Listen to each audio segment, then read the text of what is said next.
Starting any kind of business is a tricky landscape to traverse, and inventing and licensing is no different. And one of the best ways to mitigate your risks is to surround yourself with the right people to help you avoid those costly mistakes. This could take the form of a great local inventors group, a quality patent attorney, or an engineer or coach to help you develop your genius idea. Stay tuned to learn how to find the right people to engage and how to qualify them as trustworthy of your investment and to help you on your journey. Hi, Lisa Lloyd here with more tips, tricks, and strategies to optimize and accelerate your invention licensing success. If you like this video, please hit the like, subscribe, and notification bell so you can be the first to know when I posted a new video each week. We are so fortunate to live in a time where you can learn anything right from your own home. Computers and the internet make the world a lot smaller place and give us more options to connect with others, to learn more than ever. The fact that you're here watching this video is a testament to that. But like any superpower, with much power comes much responsibility. So here are some tips for finding the right people to help you along your invention business journey and how to avoid making costly mistakes from bad advice. Most people don't know this, but it was one of my attorneys that was the most influential in talking me into manufacturing TC Pets. That was the product I was on Shark Tank with. He thought that I should be making more money by building and selling my products instead of licensing. I know there were others, but it was his nudging that I recall ringing in my ears. To hear how that worked out, check out the links in the description below. But suffice it to say, what started out like a dream ended badly. So my first tip is to qualify who you're getting advice from. There will always be people in your life who really have the best of intentions personally and professionally, but that doesn't mean that they're qualified to give you advice on certain subjects. I've seen this a lot, and I'm not telling you that they're wrong. And in the case of professional services or consultants, they have an ethical responsibility to advise you on what you've hired them for.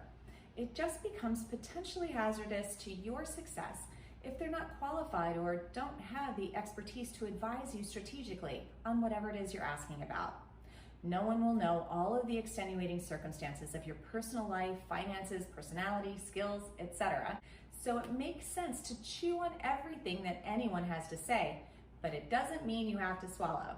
In my case, while my attorney had good intentions, his advice to start a business was short-sighted and it cost me dearly in the end. I had no business being in that business. So whether you're receiving advice from a service provider or a personal or professional advisor, follow these 5 simple but important guidelines. First and foremost, learn from the experts based on their expertise.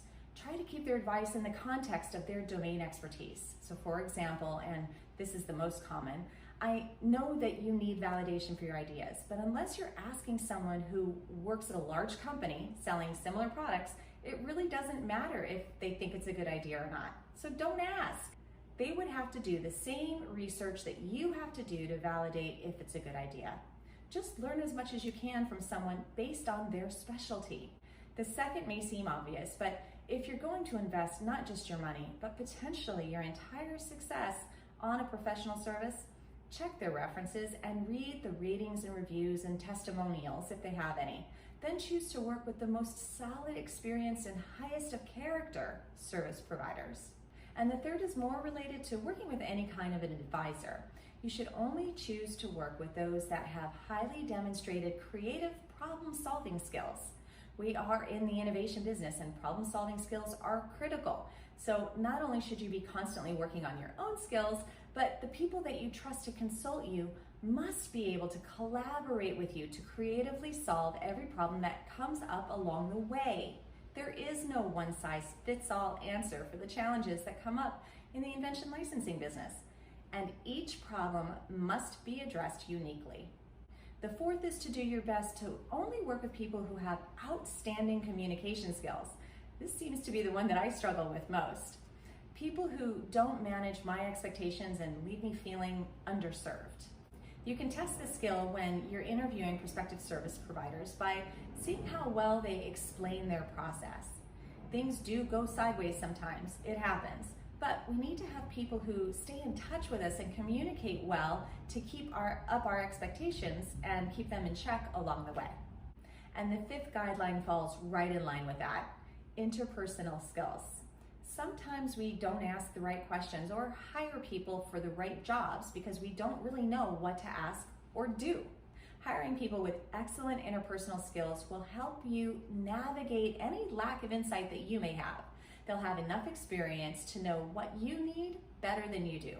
For example, someone with excellent interpersonal skills will be an active listener and foster a more collaborative effort working with you, rather than just currency for task exchange.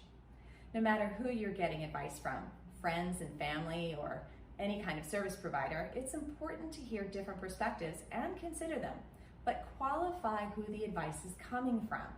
We live in a global economy and have more choices than ever, so find your invention business tribe. And if you can't find one, build your own community of trusted advisors. We know that every idea won't be a blockbuster success, but it doesn't have to be because we took bad advice, and can even enjoy the journey more by working with people that we enjoy along the way. If you'd like to learn more about how to start your own invention licensing business, book a free call with me using the links below, or ask your questions in the comments below. I read and answer every one of them, and they help me to know what to bring you in future videos. And don't forget to hit those like, subscribe, and notification buttons. Happy inventing!